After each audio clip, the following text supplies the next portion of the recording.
Live from the Bob Devaney Sports Center, 1011 is proud to present the 2009 NSAA State High School Basketball Championships.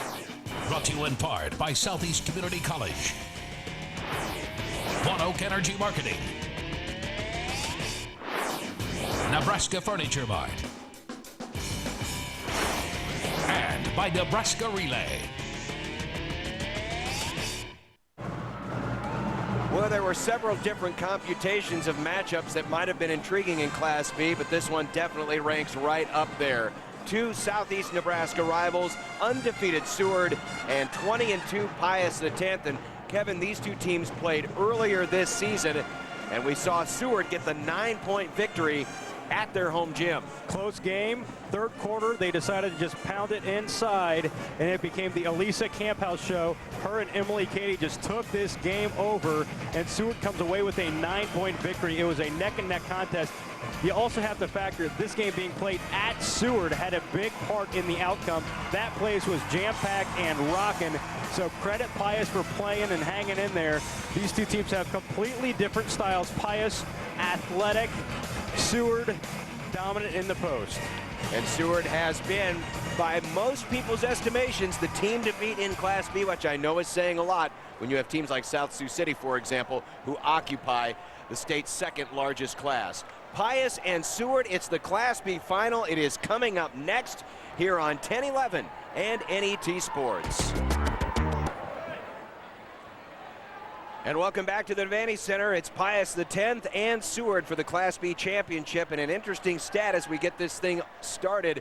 For just the third time in the last 15 years, we have a Class B championship game that does not involve South Sioux City. It's been a shift of power. Some thought South Sioux City would make it into this contest, but they lost in the quarterfinals, opening the door for Pius and Seward, a matchup a lot of people wanted to see in Class B. They were 1-2 in the ratings for most of the year. Some really good stars in this game. We've mentioned a few of them earlier. We'll talk more about that. But first, let's get the introduction of the players who will make up this Class B championship. The Thunderbolts and the Blue Jays. Across the way to public address announcer Doc Winiger.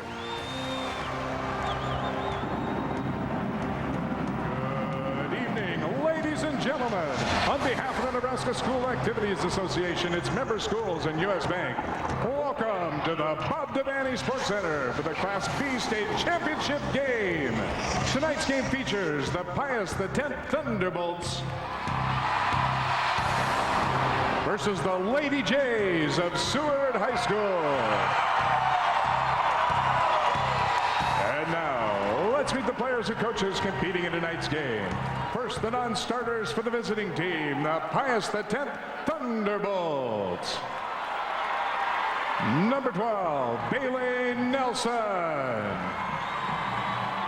Number 20, Lindsay Schmutter.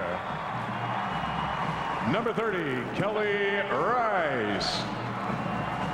Number 32, Kelsey Nealon. Number 40, Taylor Laswell. Number 44, Camry Sire. And number 52, Claire Griffin. And now, the non-starters for the home team, the Seward Lady Jays. Number 12, Grace Smetter. Number 14, Dakota Dewar. Number 20, Zoe Smetter. Number 24, Taylor Wissing. Number 34, Katie Hughes. Number 40, Laurel Wagner. And number 42, Tiffany Alvarez.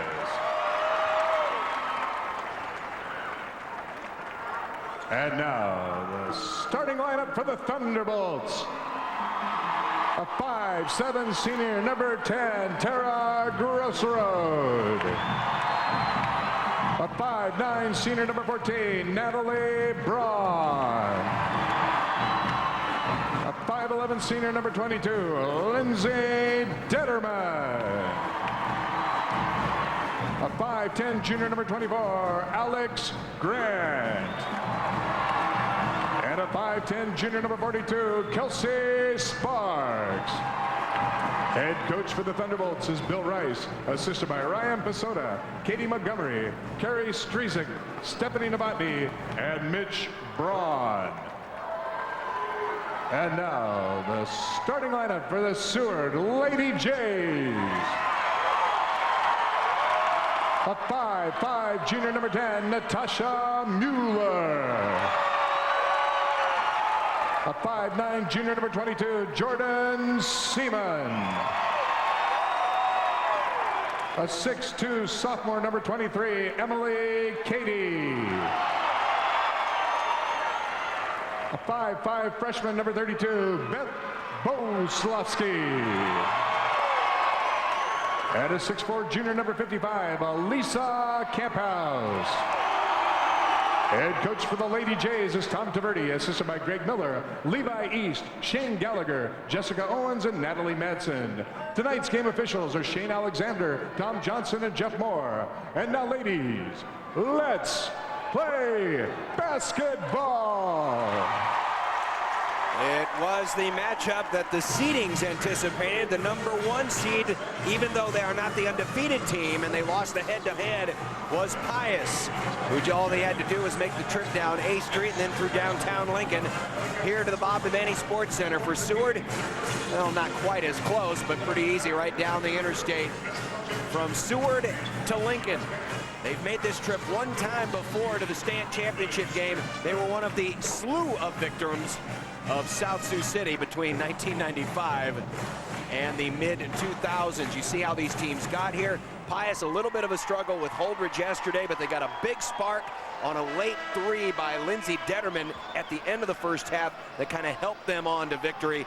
And for Seward, man, what a defensive performance yesterday on Jordan Hooper, arguably the best player in the state, at least one of the best when you have the discussion.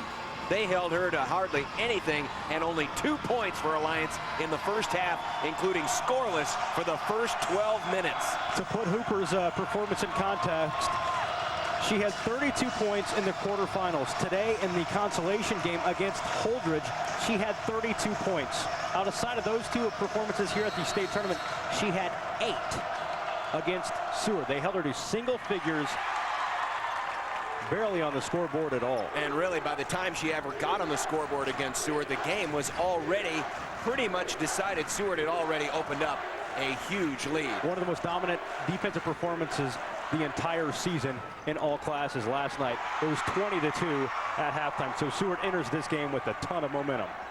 Detterman misses the first jump shot, and now here comes Seward. She might not be the biggest player on the floor, but Beth Boslowski runs a pretty good point there as a freshman. She's the stir that mixes the drink. She really does. She creates offensively, is tough as nails on defense, and makes the Seward engine go. But the 2 players who are responsible for the points is that young lady, Emily Cady, and then Camphouse inside, but the 3, Natasha Mueller. And it's an early 3-0 lead for the Blue Jays. Entry in out. Pius is going to try to come at those post players early. That was Kelsey Sparks. But the Bolts come away empty for the second straight possession. Seward this year averages 60 points a game, just 34 points on defense. Pius does not score quite as much, but almost as efficient defensively, averaging 37 points allowed per contest. Their only 2 losses this year were to the 2 #1 teams in the 2 largest classes, Lincoln Southeast, who ended up losing today in the state finals, and the same Seward Blue Jays. So really, Pius is taking care of everybody else. Seward, of course, on the other hand, has done nothing but take care of business. We've got a foul away from the ball, and it's going to go on Kelsey Sparks. That'll be the first foul of the game. Yeah, that's where some of the friction came in Class B regarding the seeding. It was just the power of the NSAA point system. Seward, the #2 seed, despite being undefeated with the victory over Lincoln Pius X. But Pius's schedule is so bulky, they were able to run up those points. Plus, they weren't too shabby with an 18-2 regular season record.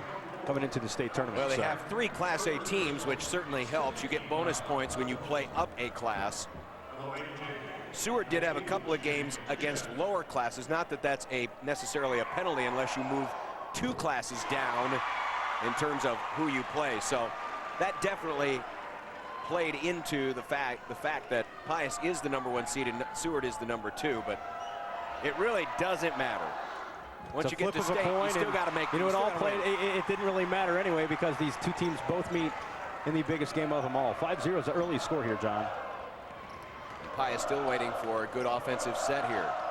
Alex Grant just standing and waiting. A lot of screens happening away from the basketball for Lincoln Pius the 10th. It seems like they do want to try to get the ball down low, but are unable to get anybody free. There's Poslavsky trying to slap it away. Drive in by Grant and denied. So Pius being patient, but the patience has not paid off so far, and Seward is in control, 5-0. High lob, going for Camphouse. She got a second chance. She almost got a third. Foul's going to be on the floor. Elisa Camphouse, who, as you mentioned, Kevin, dominated the last performance between these 2 schools. Really controlled things inside. Here it is. Well, Pius has no answer for Camphouse. The potential answer is Kelsey Sparks at 5'10", but keep in mind, Camphouse is 6'4", so Sparks is giving up 6 inches. That's where Pius, to be successful, they likely need to run, make it a full court game, and try to just beat the Lady Jays down the floor, which Pius can very well do. They're extremely athletic. A look down low again. That entry pass was denied, and it tipped off the hands of Camphouse. Good front by the defense, and that means Pius will get the turnover and the basketball, down 5-0. Sparks just slid around, gave Camphouse a little bit of that window to the basket, but the pass was just off enough that it went off Camphouse's fingertips and out of bounds. Pius has the ball. Gentlemen way out beyond the arc. Still waiting to see if they can free up Natalie Braun. Out of bounds, last touch by Seward. And we talk about Camphouse at 6'4". Keep in mind, also on the floor is Emily Cady at 6'2". A really fluid player, plays every bit as much of a guard as she does a forward. And that's why Boleslavsky is so important to this team, because they have the freshman point guard. It allows Cady to play down low on the wing wherever they want her to. If Boleslavsky wasn't on the team, Cady would likely be running the point. We've got a foul on Pius, and that one's going against Natalie Braun, away from the basketball. Braun definitely the emotional leader of the Thunderbolts. Great volleyball athlete, helping Pius win 3 straight Class B championships, but basketball, they have come up short. They have been very competitive, but so far no titles to show for it. Yeah, they seem to make it to state every single year, Lincoln Pius the 10th does. Here's the entry for Camphouse. Another try. 3 in a row. She is absolutely owning underneath the basket. And if you're Pius, what do? You can't really do that. That's why you have to make this a full court game. Otherwise, Camphouse is going to get multiple touches down to the post because you simply cannot make up that size. Well, we played nearly half the first quarter, and Pius still shut out.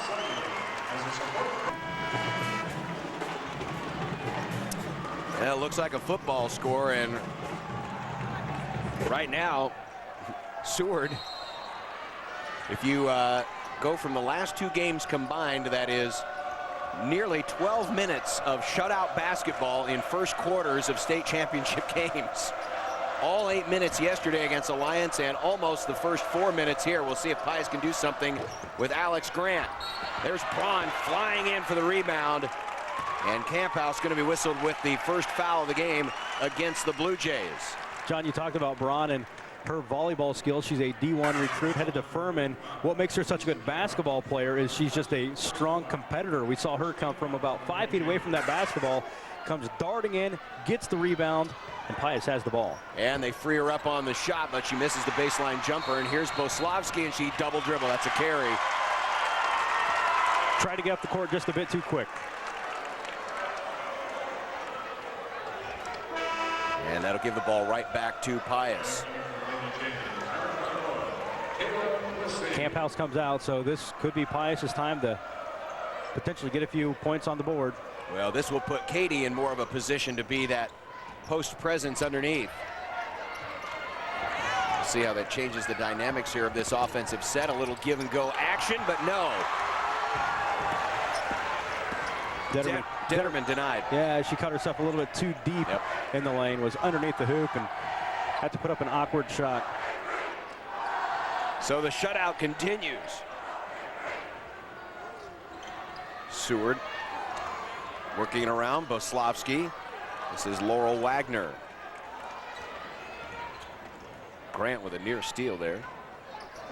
Seward being patient without their all-state post presence underneath, and that's a bad pass. That's going to be a turnover. And no, they say it touched off Pius. I thought for sure it had gone away, but I believe they say it touched off the hands of Natalie Braun as you take a look at head coach Bill Rice. Rice in his 9th year with the Bolts. 18-4 a year ago, made it to state. This year, just 2 losses. Boslavsky traveling. Both officials blew the whistle. They were communicating with each other. One checked with the other. The travel is called. That's a turnover against Seward. Now Lincoln Pius X will try to set up that motion offense. Multiple screens is what they like to do. A 3 is good, and the shutout is averted. Camry Sire off the bench for the first field goal of the game. Sometimes that first shot is the biggest one, just getting the monkey off the back. And remember, this coming without Camp House on the floor. She's on the bench right now after picking up her first foul. But also to give her a breather. I think more importantly, just to keep her fresh. They will pace her throughout the game to make sure she'll be good to go for the 4th quarter. That 3 was airballed by Natasha Miller. Odds are this game is going to go 4 quarters. You could pretty much bet on that. In fact, I was asked this morning by my wife if there's one game to watch of all the championships. This is the one I picked. Well, we'll see if you're right. Nice feed underneath. Backdoor cut. Natalie Braun with the finish, and Pius is within 2. So your wife wasn't willing to watch all 6? I don't know. She might lose the title of my biggest fan. Well, Pius now with the stop has a chance to tie it up here. Grant, Detterman. Well, nearly was knocked away inadvertently by Boslavsky. 3 for the lead. Why not? She got the first one to go. And that'll be over the back. As Katie comes down with it, and we'll see Camp House check in at this whistle. Foul is on Camry Sire, and that is her first. That's already team foul number 5 against the green and gold, with 1:35 left to play here in the first quarter. And you take a look at Alyssa Camp House, who is back in the game. So Pius scoring the last 5 points without her on the floor. Now can they figure out a way to score with her on the floor, and at the same time Katie remains in the ball game. Slow her down. Yep. Bit of confusion here for Seward as to what they want to do offensively. Mueller around to Boslavsky. This time it's Braun fronting Camp House down in the blocks, putting the most athletic player on the floor against the tallest player on the floor, and a near steal, and that's going to be a reach in. Good play by Tara Grossroad. The foul on Laurel Wagner.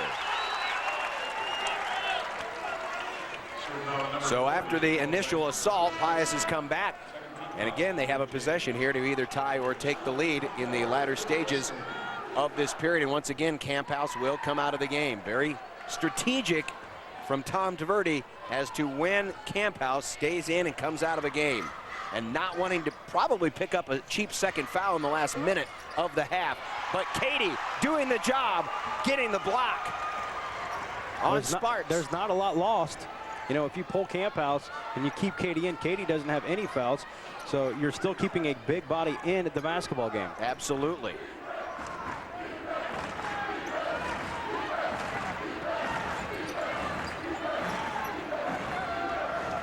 Here's Boslavsky.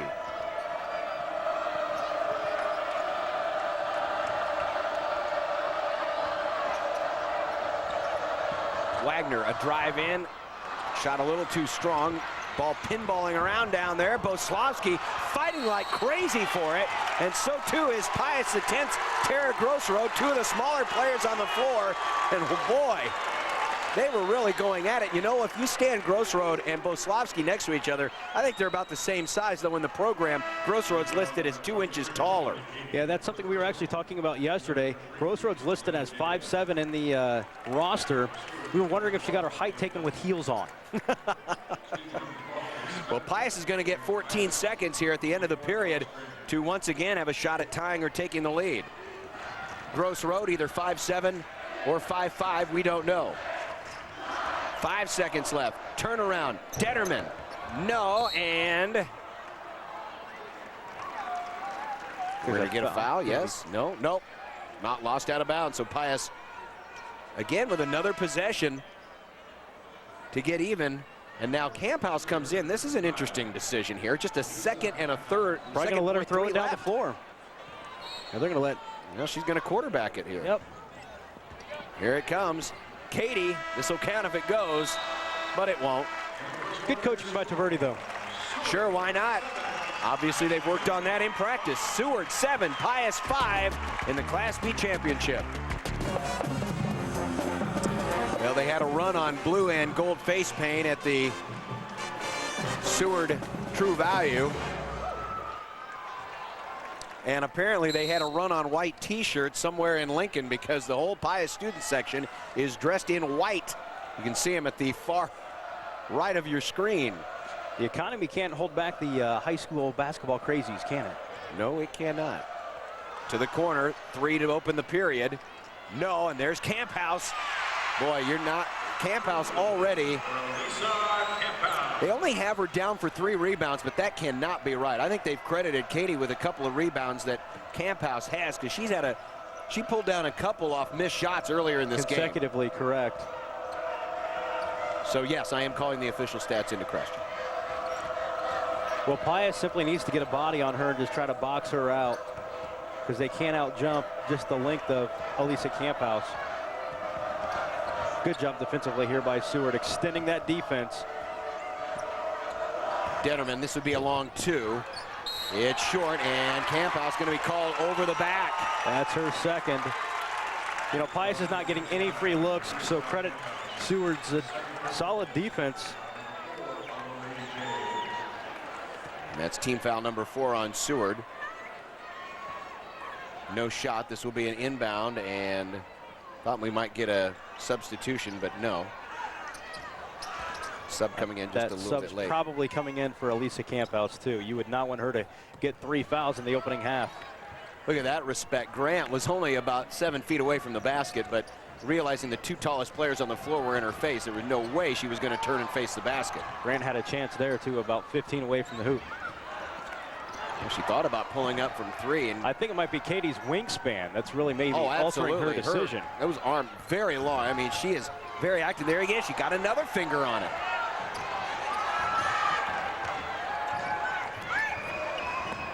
Looking for a little give and go action, but Sparks unable to execute the handoff. Probably the best move right there. Pius being patient on this possession, down by 4. Good ball movement, open shot for Grossroad, in and out. Ball knocked around and tapped out to Grant, so Pius again with another opportunity. Been stuck on 5 here for a few minutes. Their last field goal came at 2:14 to go in the first period, so about 4 minutes plus. Very deliberate offensive set, and Detterman and Braun not on the same page. Bit of miscommunication. Braun started to cut to the hoop, hoping for a backdoor window. Instead, Detterman had already passed the basketball off to the wing. No coincidence whatsoever that Pius, all 5 of their points have come without Elisa Camphouse on the floor. 5:54 left in the first half in the Class B championship. We welcome you back, Pius student section. And to fire up the Thunderbolts, down 9-5 here in a A slugfest of sorts. Very little offense from two teams that average over 50 points a game. Boslavsky wanted to move in, came back out with a pass. We should mention Elisa Camphouse not on the floor, getting a breather. That is by design. Now Seward with a smaller lineup. Here's Katie. Katie this time playing outside of the post as they spread the floor a little bit more. The Seward team is known to hit shots from beyond the arc. They've got a few really good shooters. And there's Laurel Wagner putting Seward up by 6. Biggest lead of the game. Actually, beg your pardon, they were up 7-0 at one point. Well, Pius has only scored when Camphouse is not on the floor. Let's see if that holds true here. Grossroad all the way in. That shot was blocked by Katie. Look at that. Pius shooting just 14% from the floor. Many of those shots have been blocked, mind you. 2 of 15. Seems like every time they go to shoot, there's a hand in their face.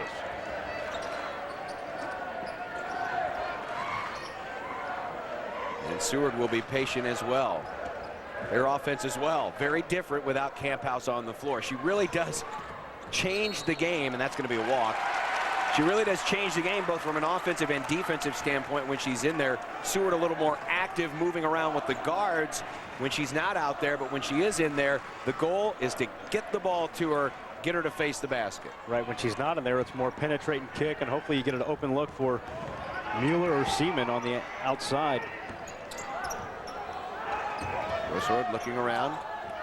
Detterman. This is a wide open 3 on the way. It rolls out, no good, but Braun comes down with a rebound. And Pius has another chance and another errant pass. Once again, miscommunication, anticipating someone to be there. Nobody home. You know, Pius hasn't really had any opportunities to run in transition. I can't think of too many instances where they have gotten the basketball and tried to push it up the floor. So that's their game. That's where they really excel. They're not getting any opportunities to do just that. The way this game is starting to evolve, it's more of a slow-paced half-court contest. I think this foul was a possession in coming because Natalie Braun was really frustrated with that bad pass, and she just had a look of disgust on her face and wanted to make something happen defensively. And kind of a silly foul as Boslavsky was going through the lane, and she really just reached in from behind. There really wasn't much of a chance she was going to get it poking the ball away. Braun is probably wanting to make something happen. And now she is on the bench after committing that foul. Look at Boslavsky working for the rebound. The fifth pump after the basket. She put that shot up over Alex Grant. Still got it to go in. She is tough. Isn't that usually the case, though? The smallest person on the floor who looks like a 20-mile-an-hour wind would knock him over, end up being about the toughest people out on the floor. Person that is not afraid to take it inside. Oh, that looked like a double dribble. The Seward bench screaming for it. Yeah, Tom DeVere even left his feet. And another bad pass. Wow. Seward has absolutely frustrated Pius into making some unforced errors. That is the fourth one of this first half. Stuck on 5. And we'll be back. I'm sorry, I can't. Well, the King played one of his last concerts in Lincoln, and apparently he has made a comeback as a Seward basketball fan.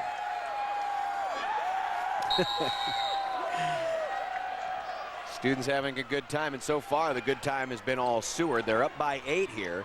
It's only 13-5. It has been a slugfest. Boslavsky, probably the punchiest of all the players out there on the floor, just about had another one. Now here comes Pius. Can they get anything going on offense? They tried to run, they're off the miss, but Seward did a good job getting back. Seward is just denying everything down low, everything. Yeah, Seward makes you watch a basketball game a whole new way. Don't watch the ball, watch everyone around the ball, because Seward does not give anybody on the floor any breathing room. And Detterman finally freed up for a shot. She has to be able to knock down those mid-range jumpers to give Pius a crack. And for the first time in a quarter, almost exactly a quarter, Pius has points. It's 13-7. Their last field goal came with 2:14 left in the first. That field goal came with 2:20. And a turnover as Katie stepped on the line. And again, all 7 points scored without Elisa Camphouse on the floor. And you know, Tom Taverdi's been able to rest her maybe a little more than normal because Pius has had so much problems executing their offense. Some of Pius's unforced turnovers exactly probably gives Tom a different perspective of how he wants to manage Camphouse's situation. She's going to be fresh for this second half. She's had plenty of rest and recharge time here in the opening. Well, played almost 14 minutes. Absolutely. She's sat almost as much as she has played, maybe more. All the way around, freeing up for a shot, short, almost got it back. Grosroad comes away with it. Boslavsky was tied up with her. That was misdirected, and Pius feeling they got robbed on that series. Yeah, the officials just letting them play. There was a debatable call at the free throw line, debatable call down low. They just let it go.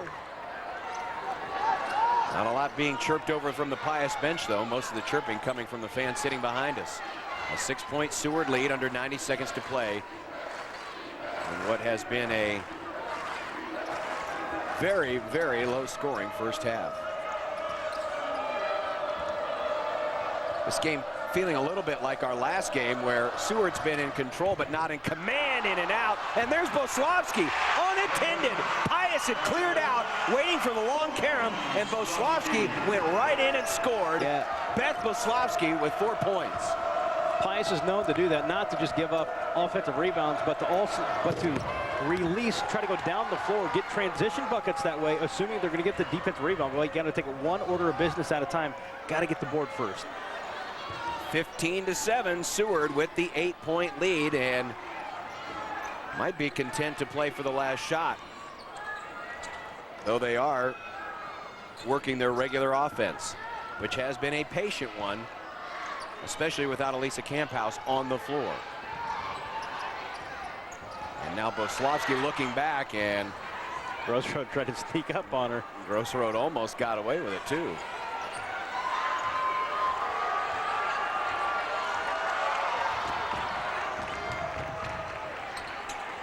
Remember, Boslavsky's just a freshman.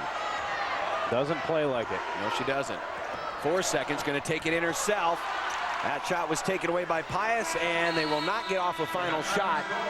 So in the last 2 first halves of basketball, Seward has held their opposition to 9 points. 2 last night, 7 today. However, they had a much more comfortable lead yesterday, a 20-2 lead. Tonight, it's only a 15-7 lead. So still, Pius is in it, but they really need to work on that offense. Let's go down and find out what Pius might have in mind with Coach Bill Rice. All right, Coach, 7 points in the first half. What's going to change on offense? Well, they're a really good defensive team. We're having trouble getting open. And we're being a little passive, not being as aggressive as we need to be. So we just got to loosen up and play the way we know how to play. Seward's been able to rest Elisa Camphouse a little bit. Second half, maybe going to get even more physical down low? Well, probably. She's got picked up 2 fouls. That's why she's on the bench. But, yeah, when she comes back in, I'm sure it's going to get more physical. All right, thanks, Coach. Good luck in the second half. We'll go to break right now. Seward leads 15-7 in the Class B State Championship Finals. The Class B girls All-State team starts with Karen Bixler. The Omaha Roncalli senior was consistent for the Crimson Pride all season, averaging just shy of 17 points per game. Alliance's Lindsey Briggs is a senior guard who can do it all. Briggs' all-around game helped the Bulldogs reach state 3 consecutive seasons. Lindsay Detterman is a first-time selection. The Pius perimeter player is an efficient three-point shooter, averaging 13 points this season. Jordan Hooper is back on the All-State list after a solid junior campaign. Hooper putting up double-double numbers, 22 and 13. Fellow junior Elisa Camphouse dominated the paint this year at Seward. The 6' 4" post player helped the Lady Jays to an undefeated 20-0 regular season. your 2009 Girls Class B All-State team.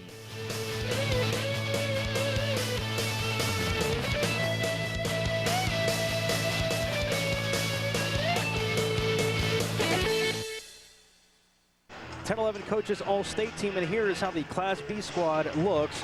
It starts with Karen Bixler of Omaha Roncalli, followed by Lindsey Briggs of Alliance, Lindsay Detterman of Lincoln Pius X, Jordan Hooper of Alliance, and Elisa Camphouse of Seward. Good solid group right there with a pair of Division I recruits on the list. Yeah, and Jordan Hooper obviously getting a lot of attention. She still has a year left to play and had a lot of attention. Had Colorado Stagecoach here. He also had Connie Yori watching 2 of her games before the Huskers had to travel down to Stillwater, Oklahoma. So Hooper, it'll be fascinating to watch and see what happens to her. You know, living out in western Nebraska, you'll obviously get a lot of influence from the teams that are closer to her, but there is going to be the pressure to want to come to the in-state school, even though it may be the furthest distance for her to travel. Right, there are a lot of people within the state that wants Jordan Hooper to come here to Nebraska. She still has another year to make that decision. She is a junior from Alliance. One player that's not on the list, though, is Michaela Knutson. We'll probably talk about her from South Sioux City a little bit later in the telecast. Yeah, no doubt, and she was hampered, too, by an injured knee, though she played on that knee for most of the season on that bum knee. Great story. Halftime here, Seward leads Pius 15-7. We will continue with more halftime activities in the Class B Championship right after this. You know, basketball is inherently an offensive game. Well, there's been very little offense of which to speak here this evening in the Class B Championship. Seward leading Pius 15-7 as we take a look at the halftime numbers, and there's really not much to look at. Neither team making much for field goals, though Seward a little bit better, 38%. Pius harmed by just 3 of 20 from the field. Rebounds, as you would expect, Seward would be leading. Not as many turnovers as you would think, at least for a low-scoring game. As far as individual leaders are concerned, well, 4 points is as much as you're going to get. Elisa Camphouse and Beth Bohoslavsky each with 4 points. Pius has a 3 from Camry Sire. As we will see in our recap of the first half highlights, we could literally show you every made basket, and it wouldn't take that long. There's the 3 by Sire, which got Pius off the schneid. They were held scoreless for over half the first quarter, and then a nice little give and go. Natalie Braun, the beneficiary, but here's Elisa Camphouse. She had only 4 points in the first half, but when she was in there, you just felt a different presence that Pius could not respond to, and then Bohoslavsky really working hard for those 2 points, 2 of her 4. So second half, we'll see if Pius can be a little bit better on their shot selection, as Bill Rice mentioned. We'll see what Seward's head coach has to think right after this. Welcome back. Seward coach Tom Taberti joins me. And coach, you hold Pius to 15% from the floor. Can you play better defense? I don't think we can. You know, we did the same thing yesterday in the first half against Alliance, and that was key to our win. I just hope we can continue that and then get some more offense generated. They're playing great defense too. I mean, you're in the lead right now. Do you like where you're sitting? Elisa had plenty of time to rest. Yeah, she did. Hopefully she doesn't have a lot of rest time in the second half as well. If she doesn't, we'll be in really good shape. We actually stretched it with her on the bench, so that was encouraging. So hopefully we got her as that ace in the hole here second half. All right, thank you very much. Good luck in the second half. Seward leads 15-7 as we go to the second half.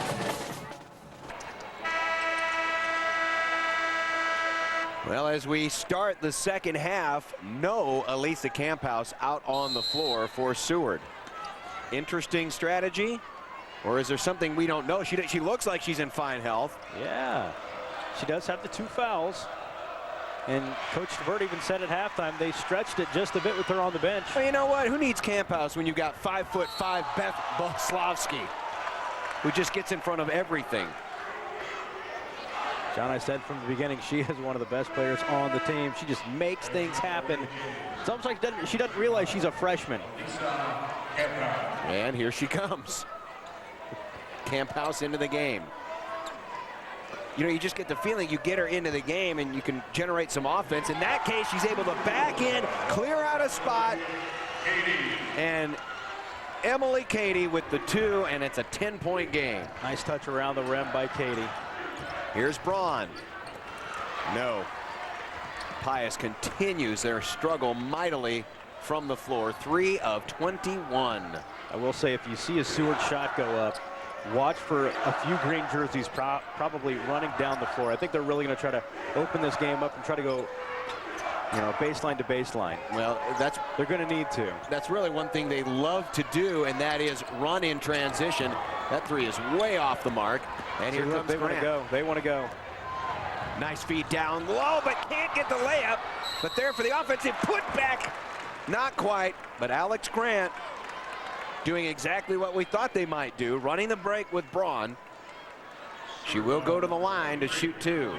And the thing with the running, the length of the floor, a lot of times Camp House is going to trail the play. So if you can beat her down the floor and not allow Seward to set up its defense, your odds of scoring are a little bit greater. That's the second foul on Emily Cady, and Alex Grant, who averages 9.7 points a game, the 5'10 junior, had only 5 yesterday and 10 in the first round against Gretna. Grant's a really nice player, very athletic, kind of fits the mold for Bill Rice's system. I do think next year she's going to be one of the best girl basketball players in the capital city. Once you get rid of Mariska Stonick and KK Hauser, I think next in line for next year at the top of that list will be Alex Grant. Traveling. I'm still trying to figure out how Boslavsky got rid of that ball and kept it in Seward possession. As you take a look at Alex Grant. 17-9 our score, and again Camp House coming out. Boy, they are being very conservative with her minutes. Very conservative. She has spent more time on the bench than she has on the floor. It really makes me wonder if she wasn't feeling good before the game or not. Now she's going to check back in. This is kind of crazy. Tom DeVerde's making his job awfully difficult by subbing in and out, in and out. Camp House. Yeah, she's getting more, you know, more winded running in and out from the bench than she is running up and down the floor at this point. She played only 7 of the first half, 18 minutes in the first half. Underneath. Well, they put her in just for that purpose. Exactly. They took her out on D, put her back in for O. It's just a different offensive feel when she's down there. As you take a look, there's Boslavsky. Nice pass. And that was one of those fouls where Kelsey Sparks actually came away the worse for wear because Camp House just powered her way in. Camp House, a junior, yet has already made her collegiate choice. She will head to Creighton once her days at Seward are done. Makes them both. She now has 6, and she comes right out of the game. Literally, she's getting more running time back and forth off the bench. I really think Coach DeVerde wants to make sure she stays out of foul trouble, because I suspect he figures Pius is going to go right at her when they have the basketball, and he doesn't want her to get number 3. Couple that with the strategy we saw in the Class A game today when Haley Lake had 4 fouls early in the 4th quarter, and John Larson left her out there on the floor by necessity. Rebound to Cady. Pius still having all kinds of problems executing the half court. Only 9 points through the first 18 minutes of basketball. 3 on the way. A little long, but Pius, I think Grossroad did too good a job of boxing out, and it allowed Boslavsky to come out with a basketball. Boslavsky's just always around the basketball. She just has a nose for it, and is so calm when she has the ball in her hands. At this point, if I'm Pius, I'd rather not see her on the floor and not Camp House, which sounds strange, but Boslavsky's been a real thorn in this game for Pius. 3, yes. Laurel Wagner opens it up to a 13-point lead. And a timeout, Bill Rice and Pius X. 5:21 left to play in the 3rd quarter. And the Bolts trail by 13.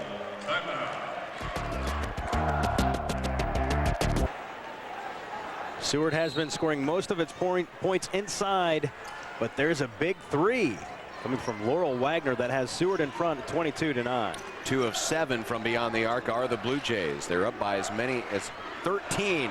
And finally, some recognition down low. And Alex Grant. Good high-low, good seal by Grant down on the block.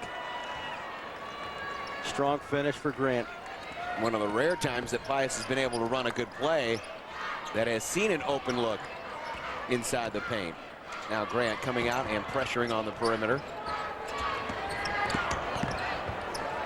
A stop at the baseline. Good cutoff there defensively. Yeah, real good cutoff. Nice defense by Camry Sire. And now running the floor. A kick out for Braun, and Pius will set up. That was an odd little kick out there.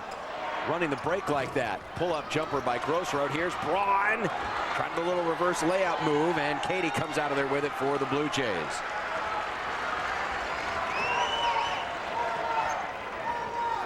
And Camphouse getting ready to come in at the next whistle. Here's that Boslavsky again. For once, she doesn't finish. Trying to run the floor. Grant going to take it all the way in and rolls it home. Talk about a finish. That was pretty impressive. Had that defender closing in kind of on her hip. Great body control. She's a little bit off balance, but still finished strong as Pius has cut the lead down to 9. Now, a lot of these players like Detterman and Grant and Braun and Grossroad have been out there a long time, but you almost get the sense that if Pius is going to make a run, they literally have to make a run. They have to up-tempo this basketball game. They've tried a few times, but the Lady Jays are just getting back too quick.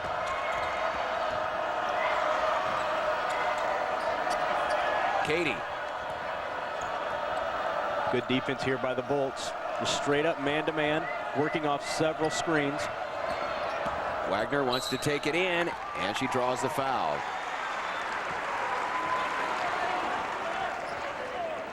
And they are going to whistle Camry Sire.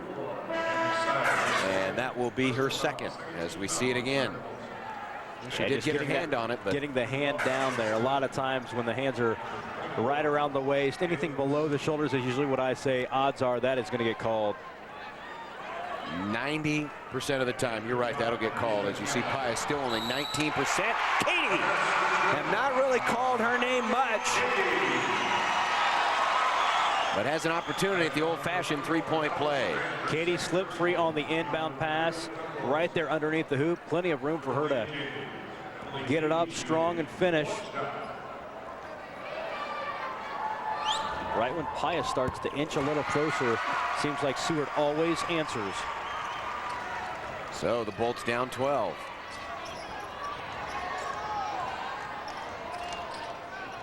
Detterman will run things for a moment. Sire threw it away.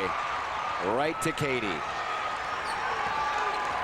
And the frustration continues for Lincoln Pius X. 3 minutes left here in the third period. Seward has dominated throughout. Camphouse can't connect on the first try, but as so many times, if she misses the first, she usually gets a try at a second. Yeah, Braun did a great job coming over there and disrupting the pass, but still Camphouse was able to stick with it and ends up getting 2 more points.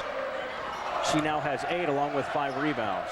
Off the bank, Lindsay Detterman with a big 2 for Pius, and nobody coming back for Seward. Wow, everyone had cleared the floor, and Katie's screaming at her teammates, hey, I can't air it to myself. 27-15.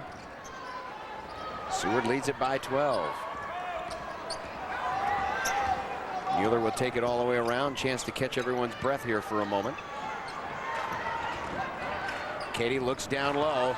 Boy, she was leaning in hard on Alex Grant and lost it off her fingertips. And a good job by Grant, just staying strong on the backside. When the pass comes free, she just kind of gave a little distance, so Camphouse tried to continue to back in, but the pass wasn't exactly at the right angle. So it goes free, and Pius again with the basketball, looking to chip away into the Seward lead. Try to work off a pick. Here's Braun. She lost it off her foot, and it's a double dribble. That's an unforced error. Number 8, the turnover against Pius. Yeah, that brings up a few of those first half possessions where Pius simply threw the basketball away. Some miscommunication offensively. The Bolts have never really gotten in sync on offense, and a lot of that has to do with what Seward does away from the basketball and not allowing open passing lanes for Pius to get into its offensive set. Camphouse back into the game. I wish we had a count on how many times she's been subbed in for. I bet it's at least 10, probably more. Coming up on a minute and a half to play in the third period. Seward has been in control throughout. Couple of possessions Pius had late in the first period where they had a chance to tie. And that shot is blocked. How about that? Camphouse rejected by Kelsey Sparks. Grant wants to run. Got cut off because too many Blue Jays got back quickly. Entry to Sparks. There's Boslavsky, and she'll be called with the foul. Speaking of Boslavsky, how about some respect from Alex Grant? She was running that break, and the one player she had one-on-one that she was meeting up the court was Boslavsky. Instead of trying to take her one-on-one, she stopped, backed it out, and Pius tried to set up its offense. Granted, we really didn't get that offensive sequence, but the fact that Grant had an opportunity to go one-on-one with the freshman, but opted to pass it up. Well, she's developed certainly a reputation for herself in this game if she hadn't throughout the season. And those mid-range jumpers that Pius is going to have to hit if they're going to get back into this game. But so far, they have been very cold. They are only 6 of 29. They've actually raised their field goal percentage. It's up to a whole 20.7%. I don't know if we've said this yet, but offense has been hard to come by in this game.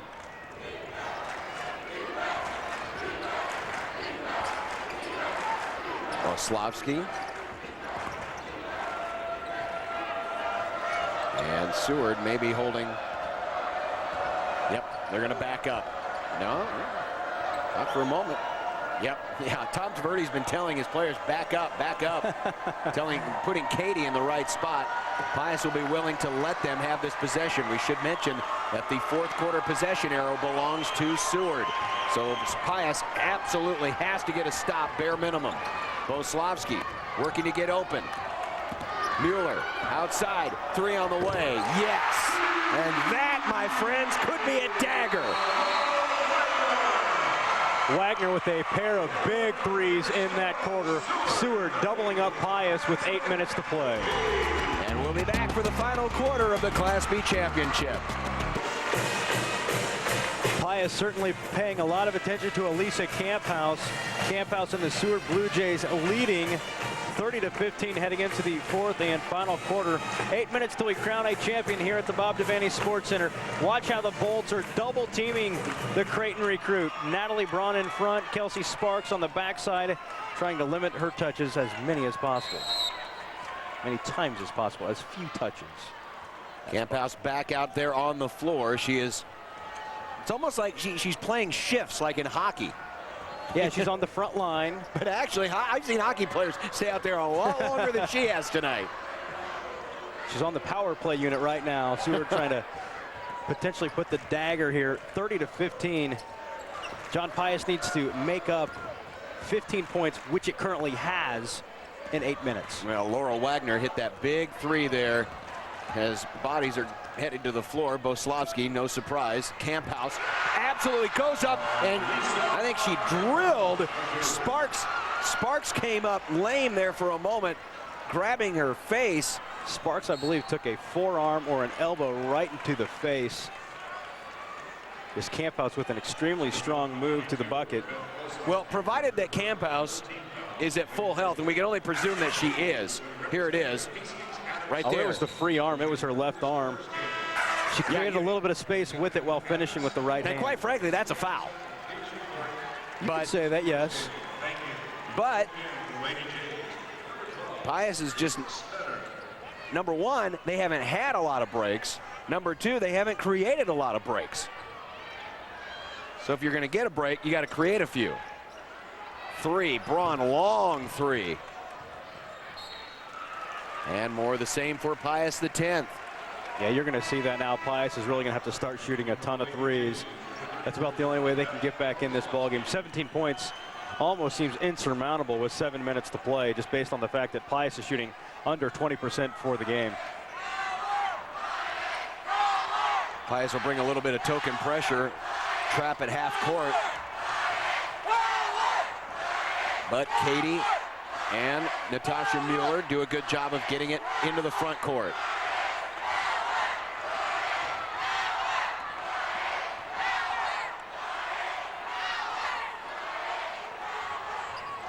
Camphouse working again for an open shot. That's going to be a reach-in from behind as Tara Grossroad was stopping, and that time it was Camphouse clearing a lane for Boslavsky to drive. And that is the first foul on Gross Road, the 4th of the game for Pius X.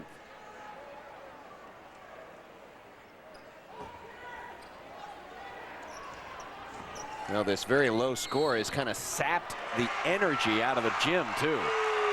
Yeah, even the Seward fans all on the seats, just kind of taking it in. I bet they have to like what they see. Up 17. As you take a look at the Seward Nation, if you will, that has come out here. Great attendance here tonight for this Class B championship. Boy, do they support their basketball out in Seward. Oh, absolutely. Seward's been the class of Class B all season. Now, you may not be impressed by only 32 points, but, you know, they can beat you in different ways. Tonight, they are beating Pius strictly with defense and a few timely shots.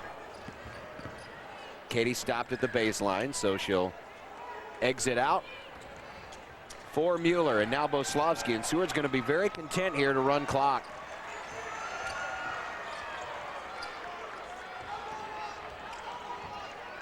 Very content to run clock. Pius just about a half step slow, trying to get in some of those passing lanes.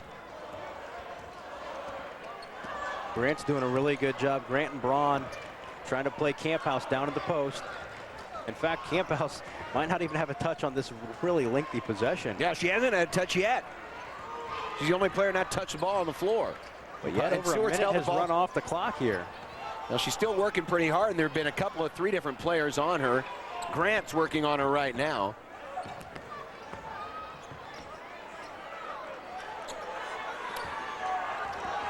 Not much to say, really. This is about a 2-minute possession. They're going to call a foul away from the basketball. I believe that's going to be on Detterman. Is it on Detterman? Yes. As you take a look at Tom Tverdi. Seward has never won a state championship. They were runner-up in 1997. We have a timeout on the floor with 5:08 left to play in the 4th quarter.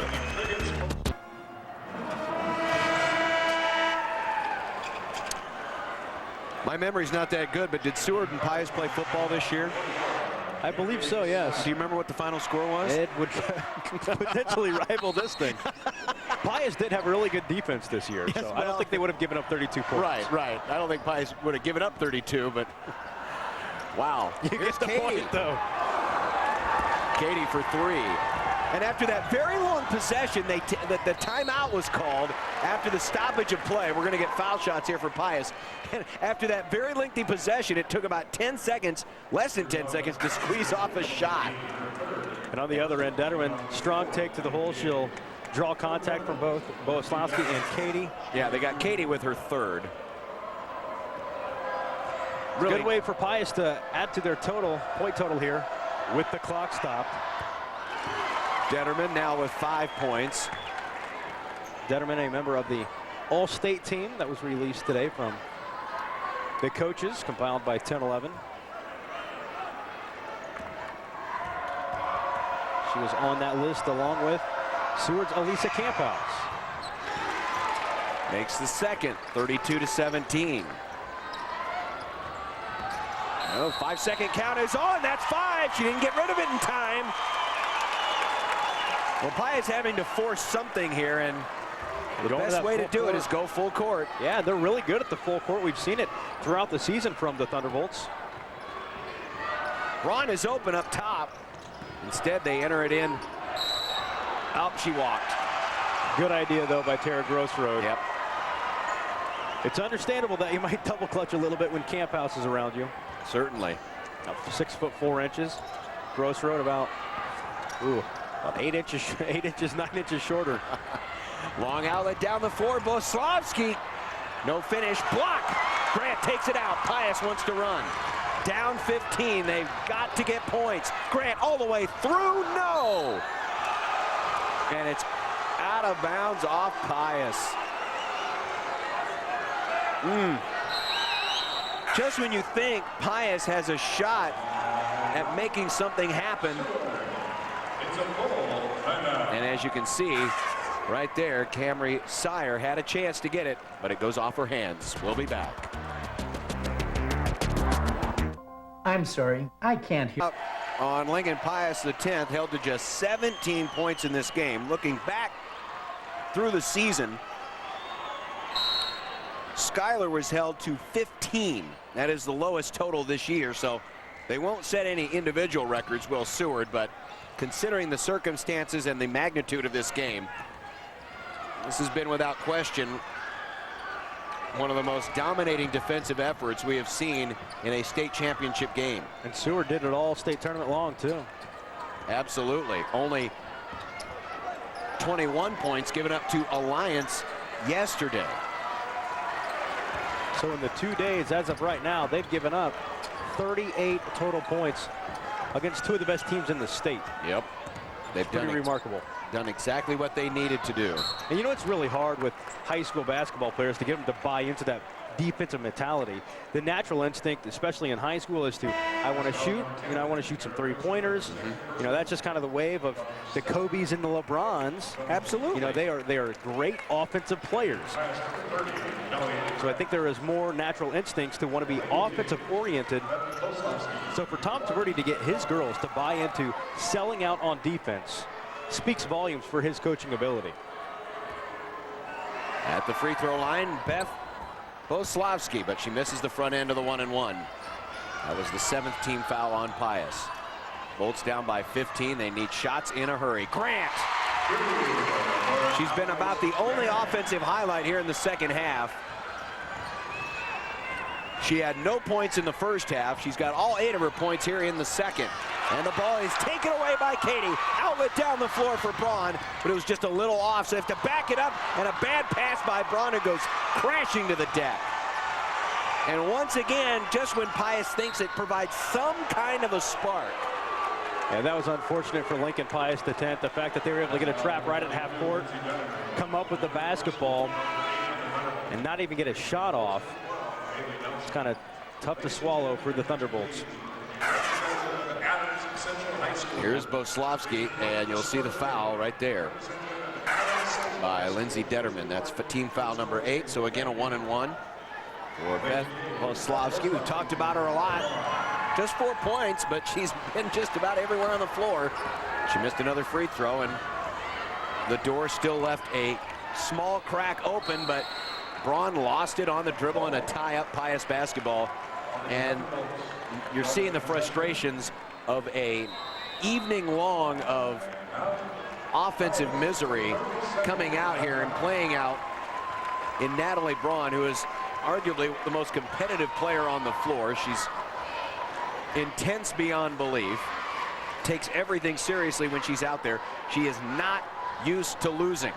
When you look at the combined records of volleyball and football this year, they are 58-4 coming into tonight. Wow. And Braun is a part of all that. She does not like to lose, and I think you just saw a little bit of that frustration manifest itself after she lost it on the dribble. When you're not used to it and you see it in front of your face, it's really hard to take. I mean, Braun is just a gamer. That's going to be her legacy at Lincoln Pius X. Certainly.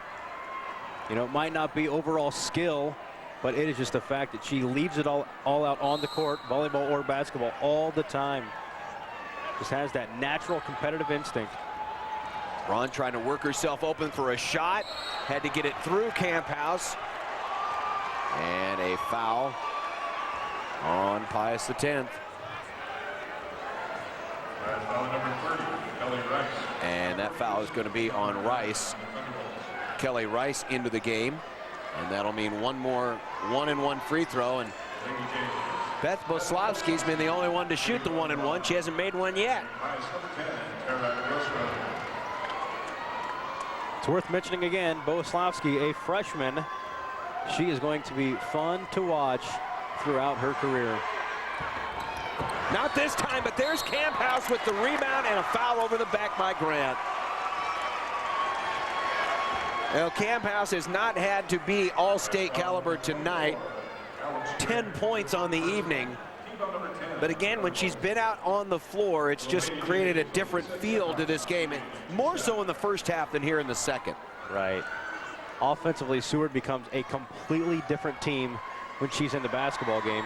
And there was one of the reasons why, even though it wasn't really an offensive set, it was just a rebound off a free throw. Just the fact that she's down in there and the ball's underneath their own hoop. The odds of them getting the rebound and a stick back are pretty good when you got 6'4" Elise Camphouse in there. 3 minutes left to go.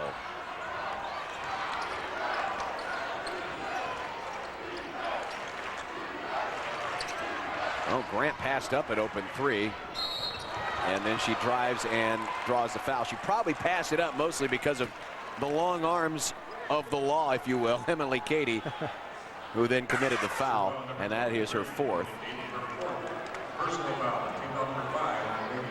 At this point, though, it really doesn't matter, and you got to give Cady some credit. She has been true to her nature. She is very much a player who plays within the game. If she's asked to score, she'll score, but if she's asked to play better, play more defense, or be a distributor, she'll do that. And that is what Cady has been tonight. She has been an accessory to the game, not a star of the game, but in that has done what is asked. Players like Emily Cady are really rare in high school basketball, not only with her team first mentality, but just the way you can use her. She is so versatile. We talked about it earlier. The fact that she can go anywhere from the 1 to the 5 on the floor offensively, running the point or down in the post. They even move her out on the wing. She's got nice range. She can hit three-pointers if she wants them. A lot of times that's just not how Seward wants to use her. And also, as we found out tonight, if Camphouse is in foul trouble or she just needs a breather, she makes it so there's very little drop-off, because you take out a 6'4" and you still got 6'2". Beth Boslavsky, who must feel like she's being picked on. She's the only one that ever seems to get to the foul line, makes the first. This is a double bonus, so it didn't matter if she missed it. She was going to get the second, and we will get a timeout here with 2 minutes and 50 seconds left to play. Seward with the lead at 34-21. And time running out on Lincoln Pius X. Seward in their 8th trip to the state tournament, closing in on that first title. It is one that is, as we said, they were one of the favorites. Obviously, when you start any discussion in Class B, it starts with South Sioux City. But Seward established pretty early that they were going to be a player when they took out a lot of good teams early in the season and then just kept rolling along, putting up some big numbers, being stifling on defense. Yeah, it wasn't just the win total for Seward. It was the manner in which they were winning. Right. You look at some of their wins, beating Schuyler 70-15, Lincoln Christian, a state tournament qualifier, 70-33. They just kept on coming in dominating fashion. They did have one scare midway through the year. That was against Holdridge. They squeaked that out by 1. Wow. Natalie Braun finally gets something to fall for. Braun with only 4 points in this game. That one would classify as a tough shot. Boslavsky in. And Boslavsky will go to the line again. They are picking on her something fierce. Well, she has missed a few free throws, so if there's somebody you want to send to the line, it's her. So you see Grossroad and Detterman both trying to slap the ball, trying to get it free, creating a turnover, but instead, chance for 2 more points for Seward. Yeah, John, you talked about South Sioux City, the fact that they were maybe the preseason favorite before we really knew how these teams would shape up in the 08-09 season. But South Sioux with a tough injury in the year, Michaela Knutson, who tore her ACL, but opted to pass up on surgery. Right. So she could continue playing. So she played the last half of the season with a torn ACL. And having did not get a chance to see her this season, I really don't know how she's able to do it the way South Sioux City plays basketball. Right. I just don't. I mean, that alone, as you take a look at Alex Grant doing it by herself. Great play by Alex Grant. That was really fancy. Behind the back dribble and the conversion. 9-point game, and they're going to call the foul as Pius was trapping at half court. Fans might be starting to wake up here. I know we only have 2:10 to play, but it's a 9-point contest. Pius has slowly crept back into this thing due to the fact that Seward is not making its free throws as it would like. No, they're only 7 of 14, and this time they will send Natasha Mueller to the line, the 5'5" guard, the junior.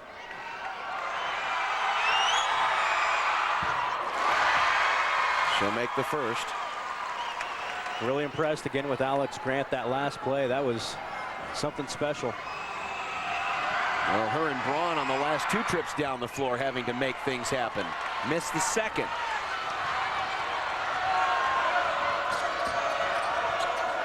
That's a good look. But it's too strong.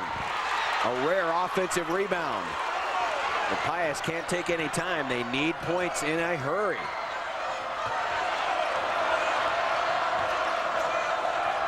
Just trying to free somebody up. Here's Braun for 3.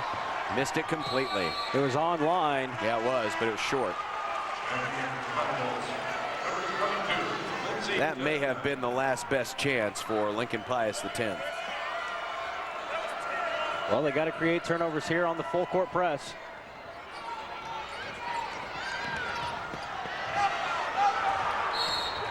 And there it is, Detterman. Her 4th foul. Problem is, with this strategy, you're going to end up losing players. I haven't seen too many teams that were able to break the Pius press as well as Seward has today. Been very disciplined. Because Pius is known for its turnovers and points off of turnovers. A lot of times not allowing teams to get out of the backcourt. Seward has been able to, about 3 passes through, get it across the timeline and then set up its offense. Only 1 for 8 at the free throw line is Beth Boslavsky.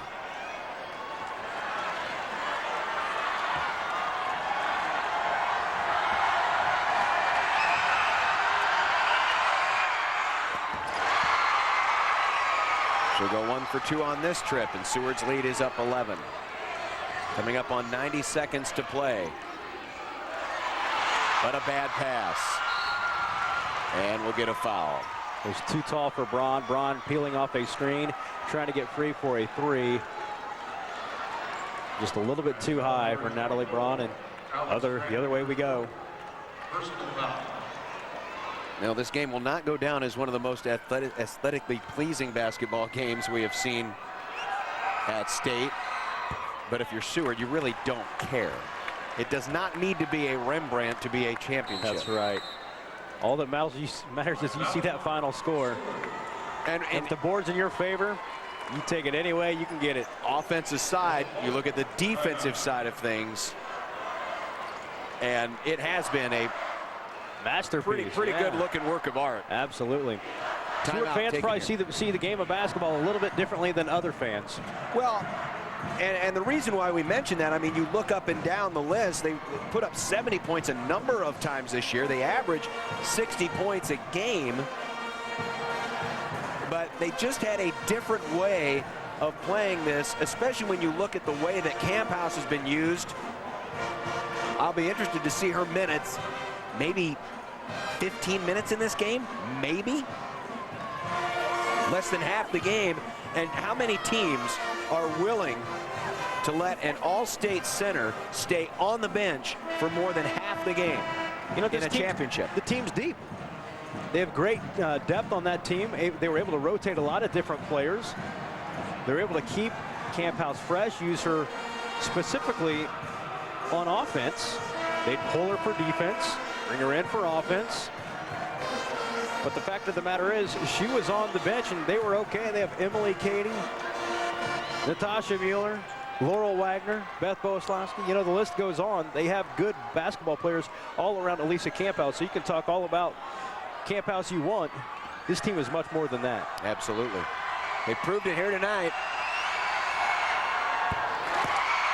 Free throw is good. 9 points for Wagner.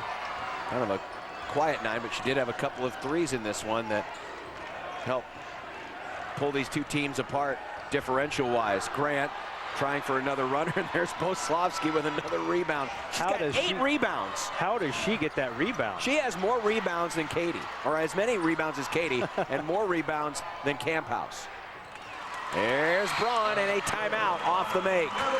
With 1:02 left to go. Pius not giving up the fight, but precious time is running out for the Bolts, who, unless a miracle happens, will finish at 20-3. Here's the last look. Natalie Braun just backing down the defense into the lane and converting.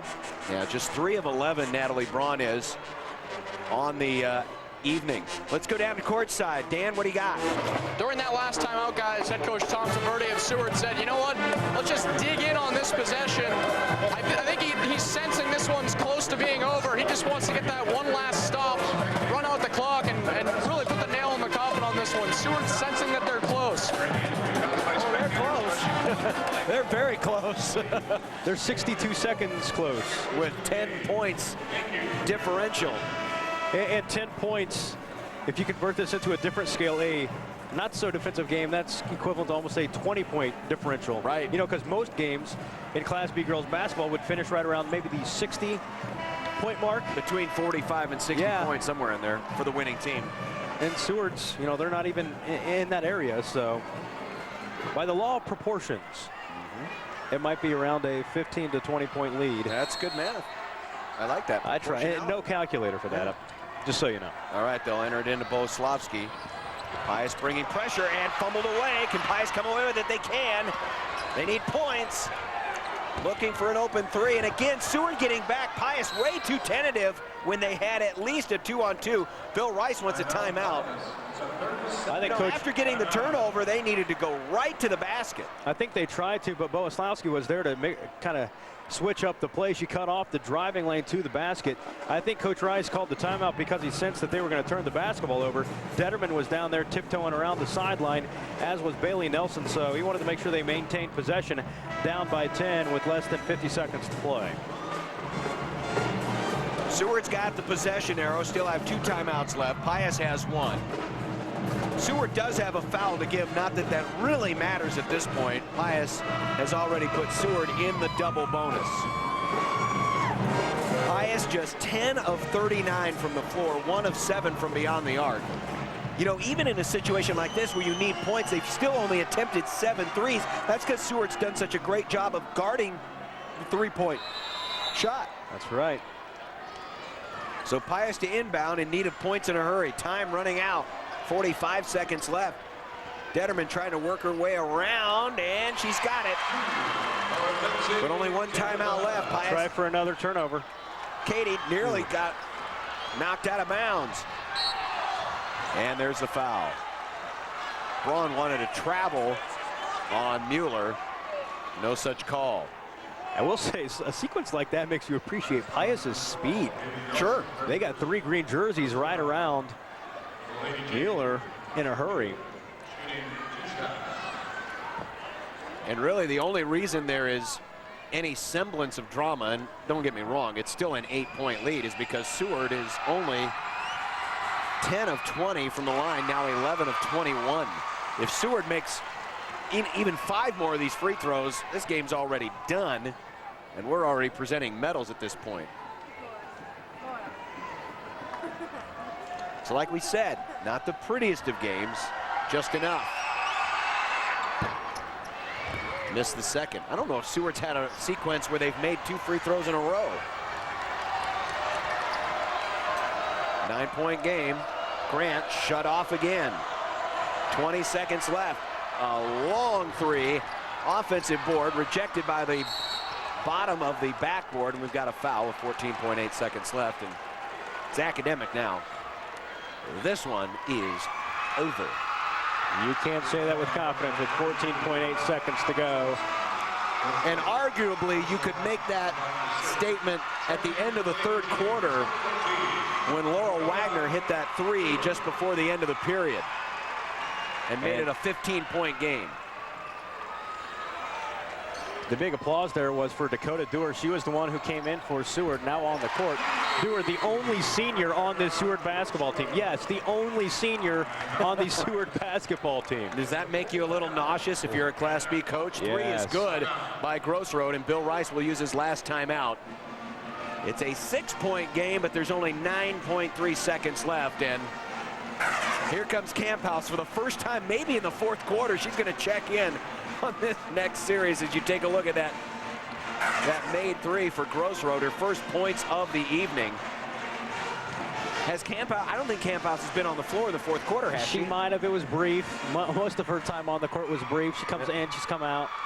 Well, he is She is the 6'4" insurance policy right now with 9 seconds left. Yeah, and Coach DeVerde started doing that really early in the ball game too. We saw it just a few minutes into the first quarter, because that's when we started noticing the difference as to what the game looked like with her on the floor, with her off the floor. It hasn't mattered for Seward. No, it really hasn't. They've executed really well tonight. If you would have told me that she was going to play less than half of this game, I would have told you either she's hurt, she's in foul trouble, and that Pius is probably winning the game. Well, none of those things appear to be true. We definitely know that Pius is not winning the game, and just judging by the way she looks out there, it does not appear as if there is any health issues. Long outlet pass, and Boslavsky is fouled. About a second ran off the clock. She has to miss both, which for Seward tonight is not out of the realm of possibility. And then Pius needs to chuck up a desperation three. The bigger side of that is, how does Pius make 2 threes in 8.2 seconds? Right. That conversation could be all for naught here in the next 1 second. It'll continue. Nothing's gone right for her at the free throw This is going to eat Beth Boslavsky up over the offseason. Absolutely it is. She might start every practice session with about 25 free throws. And now the subs come in. Big hugs on the Seward bench. Give Pius credit. They have not given up the fight. Absolutely not given up the fight. Pius played really well in this fourth quarter. That's when they really got aggressive defensively. They created some turnovers, got some shots to fall. Alex Grant played pretty well in the second half here. Remember, she was scoreless in the first half, but took the game over a little bit for Pius.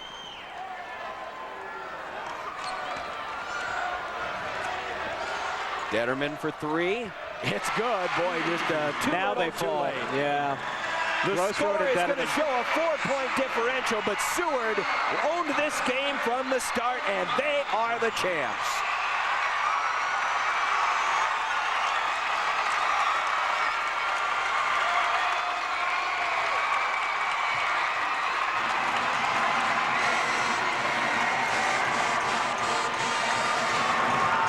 The Seward Blue Jays will take home the state championship trophy. A 39-35 victory over Lincoln Pius X. Back with the medal presentations after this.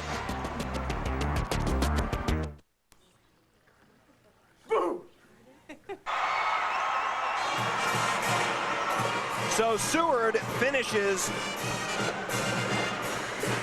what they started at the beginning of the season.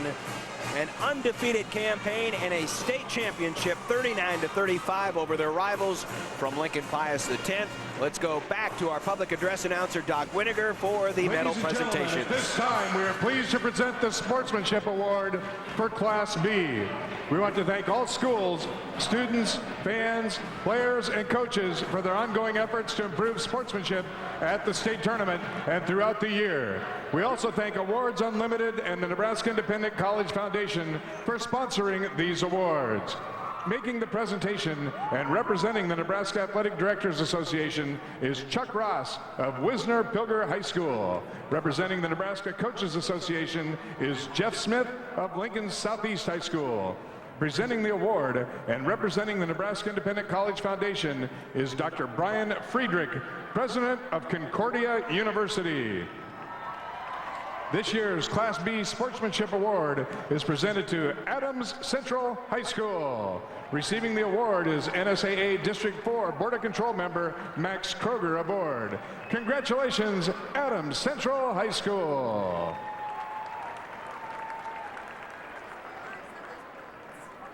And now, the Nebraska School Activities Association is pleased to present medals and trophies to both of these outstanding teams.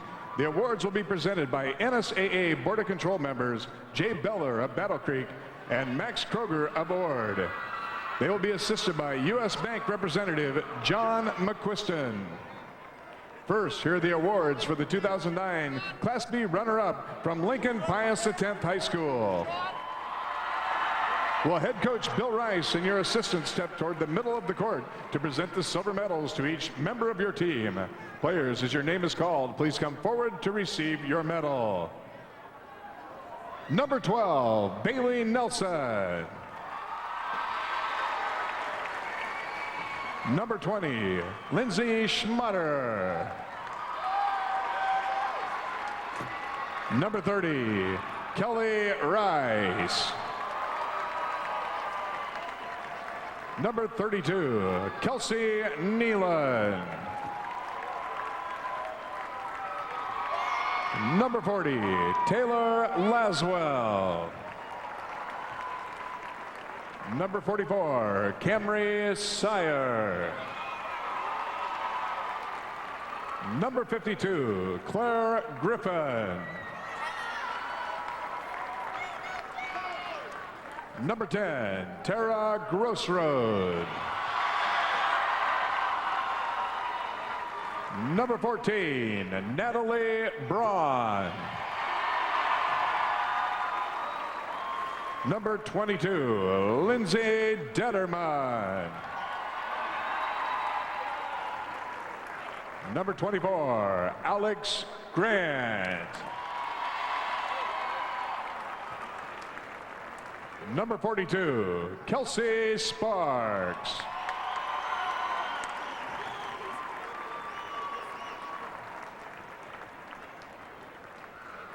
And now, all of you are welcome to receive the runner-up trophy for your school. Congratulations, Lincoln Pius X High School, 2009 Class B State Runner-Up.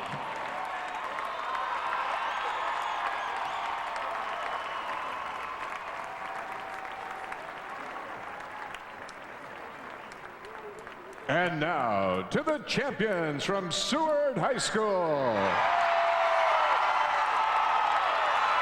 First, head coach Tom Taverdi, we have a special coaches award for you. Now, coach, hand out the gold medals to your championship team members. Players, as your name is called, please come forward to receive your medal. Number 12, Grace Smetter.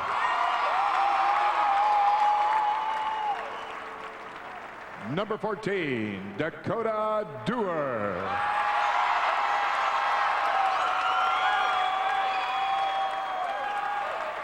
Number 20, Zoe Smetter. Number 24, Taylor Wissing. Number 34, Katie Hughes. Number 40, Laurel Wagner. Number 42, Tiffany Alvarez. Number 10, Natasha Mueller.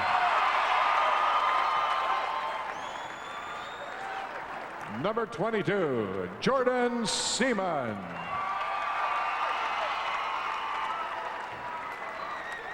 Number 23, Emily Cady.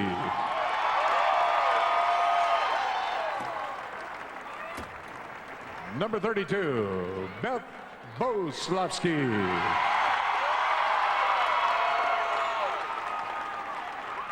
Number 55, Alisa Camphouse.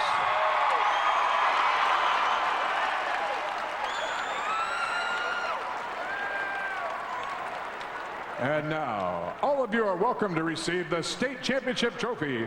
Congratulations to the Blue Jays, the Lady Jays of Seward High School, the 2009 Class B state basketball champions. There was a lot of talk around the halls of Seward High School that this was going to be their year, and Tom Taverdi said that put an awful lot of pressure on us, as if there wasn't pressure already. Well, Seward responded, and they are the state champions, fulfilling what many thought was their destiny. Now let's go down courtside. Dan Hedman is with Pius head coach Bill Rice. Coach, you look at the scoreboard, it ends up being a 4-point game, but kind of fell behind early, just could never get back in. Yeah, we just didn't get off to a good start tonight. And I can't attribute it to whatever reason. We just didn't get off to a good start, and we didn't play well in the first half at all. So we got in a hole and we never could dig our way out of it. And we didn't rebound well. We didn't shoot well, and we just didn't play well in the first half. Talk about the matchup between these two teams this season. I mean, played 2 close games this year. You know, they were 2 close games. I think they're inside games, just a little bit too much for us to handle. You know, difficult matchups there for us to guard. And it really hurt us second, third rebound opportunities. They'd shoot and we wouldn't get a rebound, and they get, you know, a putback, and that's what hurt us. 3 talented seniors help you get here, and they've played their last game now. Yeah, Tara, Lindsay, and Natalie, boy, what a group. I'm going to miss them. They've been great leaders, outstanding kids. I can't say enough about them. I just love them, and just really great kids. All right, thanks, Coach. Congratulations on a good season. Seward Blue Jays will be up next. Time to step aside right now. 39-35 was your final score. Seward, the Class B champs.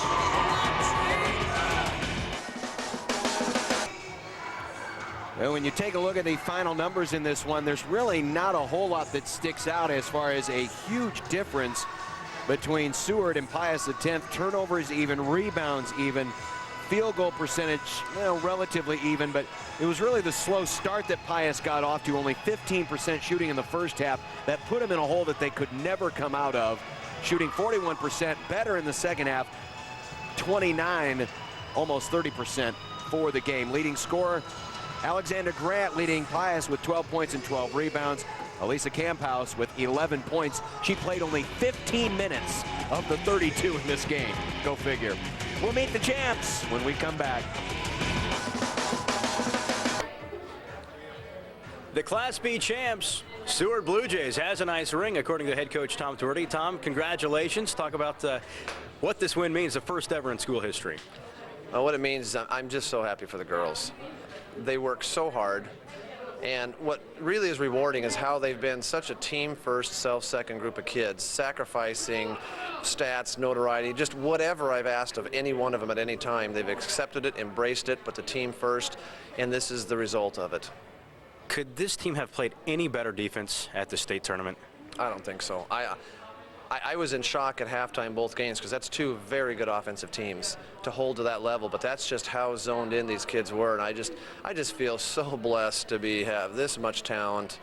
You know, and it's not about coaching, it's about having very talented players, and we do. They're very hardworking and a great coaching staff. It makes me just thankful to be part of it, because quite frankly, you know, I'm a small part of it. Right. What was the difference in this game, in your opinion? There's no question it was the defense. We were so locked in that I thought yesterday when Alliance couldn't, you know, they shot 1 for 17 in the first half. I thought maybe we just got lucky and they're missing shots. And I think Pius was about 3 for 20. And at halftime I told the girls, I said, it's our defense. And I said, this is going to win us a state championship. And that's exactly what it did. Back for more next year. You only lose 1 player from this squad. You know, you just never know. You never know. You know, you assume things. We should be awfully good, but we're going to have to make sure we keep our focus. But with a lot of talent players come back, there'll be a lot of competition, and hopefully we can be right in the thick of it again. That's the happy Tom Tuerty, head coach of the Seward Blue Jays, a Class B champion. We'll be back with the players right after this.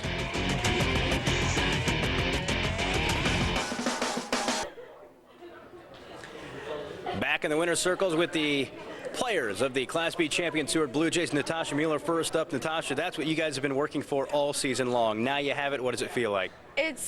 I don't know, it's just unreal. We're so excited. We never dreamed, like, we've worked so hard for this, and it's what we've been pushing for all year. An undefeated run. When did you guys know that that was a reality, and winning the state championship, you know, was it within your grasp?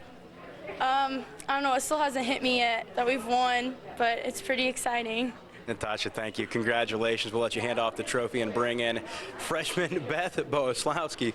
Beth, we talked to you yesterday. You don't realize that you're a freshman, do you? No. You're playing well beyond your years. Just talk about your performance tonight. Well, I struggled at the free throw line, but I used my quickness to get rebounds, and I just helped the team out a little bit. And winning this, no other Seward basketball team has ever done this. You guys are the first. Put that into words for us. Just unreal. It's unbelievable. It's just the fun atmosphere. You guys are going to be back for more next year, right? I hope so. All right, Beth, congratulations. Thank you. We'll next bring in Emily Katie. Emily, a very versatile player, big part of today's victory for Seward as they defeat Lincoln Pius to 10, 39-35. Coach, we've already talked about the defense. How do you guys buy into that philosophy? Because it's very rare in high school basketball. I don't know. We keep practicing, and that's all we do in practices is defense, defense, defense. So it helps out. What about the offense? When do you guys practice shots? Because it seems like you have the defense thing pretty down pat. I guess whenever we have shots, we just take them, and if they go in, they go in. So. And for you, I mean, playing alongside Elisa, how challenging or how big of an advantage is that for this team to have 2 6-foot post players in Class B? It helps out with Elisa. She's amazing. I don't know how she does it. She's awesome, big post player. You guys seem to enjoy playing together, correct? Yeah, she's awesome. I love her. She's a good person and a good basketball player. So. Awesome, Emily. Congratulations. Thank you very much. Next, we'll bring in Laurel Wagner. Laurel finished with 9 points, a pair of three-pointers that were awfully big in the second half. Laurel, talk about those threes, because, I mean, it was kind of an interesting, 7-point game, but then all of a sudden you hit a couple big shots from beyond the arc.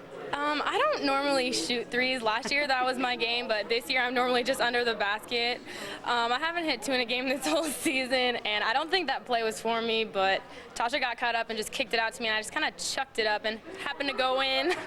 Yeah, good luck. Alliance, you held to 2 points in the first half yesterday. Now in the championship against Pius, you hold them to 7 first-half points. How do you do that? Every day at practice, defense is our number one. It's what we work for. That's why we're so good.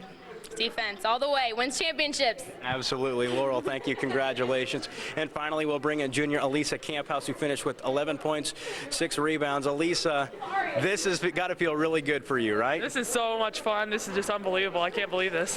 What about the whole season? From start to finish, undefeated run. You guys were the team that people were trying to hunt down here at state, and you follow through at it. This is just, I guess, yeah, we just executed our game plan, playing good defense, I guess, all 3 games. So that's what won the game. So. Coach was pulling you in and out of this game constantly. Just talk about that. Did you feel like you were able to settle into a rhythm? Not really, but I mean, it was just better for our team if I was coming out and stuff. So I guess, I mean, they got the job done. So. But that was a big advantage having you in there, correct? Yeah. So they were, yeah. Elisa, congratulations. Thank you very much. The Class B champions for the first time ever, the Seward Blue Jays.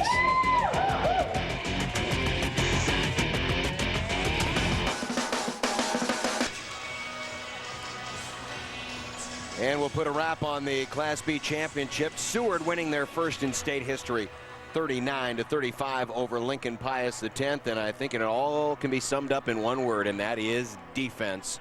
Stellar defense this evening by the Seward Blue Jays as they shut down their rivals from Pius X and do what they set out to do, and that is win it all. Class D1 to finish off the night. It's coming up.